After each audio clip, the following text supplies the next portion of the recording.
जिनके पास backup plan नहीं होता है वो सबसे ज्यादा स्ट्रांग पर्सन होता है यूपीएससी के जर्नी में। जी हाँ, आपने सही सुना। क्योंकि मुझे ऐसा लगता है अगर आप किसी बैकअप के साथ यूपीएससी की तैयारी करते हो तो आप 100% फोकस्ड नहीं रह पाओगे। आपको लगेगा अरे कोई बात नहीं, नॉर्मल तैयारी करते हैं, करना है, मन है, आईएएस आईपीएस बनते हुए किसी को देखा है, हम भी बन जाएंगे, हमें भी बनना है। और अगर यूपीएससी नहीं हुआ तो दूसरा बैकअप प्लान है ही अपने पास। लेकिन जिसके पास बैकअप नहीं होता उसके लिए डू और डाई कंडीशन हो जाता है कि यही करना है, इसके अलावा कोई ऑप्शन ही नहीं है मेरे पास, मैं और कुछ कर ही नहीं सकती, मुझे बस सिर्फ और सिर्फ यही जॉब करना है, या फिर सिर्फ और सिर्फ मुझे यूपीएससी ही करना है।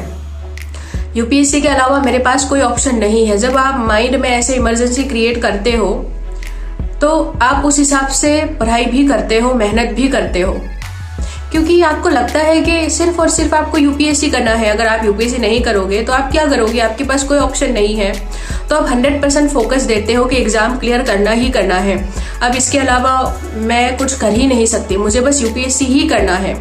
तो 100% मेहनत करके फुल फोकस्ड हो के एग्जाम की तैयारी आप कर सकते हो। मेरे हिसाब से जो बैकअप प्लान होते हैं वो एक सेफ साइड होता है। सेफ साइड एक है हमारे पास, अगर ये नहीं हुआ तो वो कर लेंगे, कोई बात नहीं है, बस धीरे धीरे अच्छे से आराम से तैयारी करते हैं। जितना हार्डवर्क की ज़रूरत है, जितना मेहनत की ज़रूरत है, उतना हम मेहनत नहीं कर पाते हैं जब हमारे पास कुछ एक्स्ट्रा और प्लान होता है। आपका माइंड, आपका फुल टाइम, आपका जो फोकस है वो 2 पार्ट में डिवाइड होता है। एक तो करंट में आप जिसकी तैयारी कर रहे हो वो, और एक आपके पास बैकअप प्लान है। जब बैकअप प्लान नहीं होता है तो आप एकदम इमरजेंसी क्रिएट करते हो अपने माइंड में और सिर्फ वही पाना चाहते हो, वही करना चाहते हो, उसके अलावा आपके पास कोई ऑप्शन ही नहीं है। तो दुनिया वालों की बात पे मत आओ आप, कौन क्या कह रहा है। अगर आप यूपीएससी की तैयारी कर रहे हो या किसी कॉम्पिटिटिव एग्जाम की तैयारी कर रहे हो तो दूसरों की बात पे मत सुनो कि कौन क्या कह रहा है कि बैकअप होना चाहिए, नहीं होना चाहिए।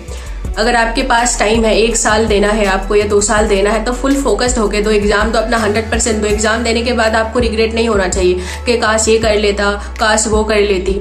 तो 2 साल अगर देना है तो अच्छे से दो, नहीं तो आप स्किप कर दो।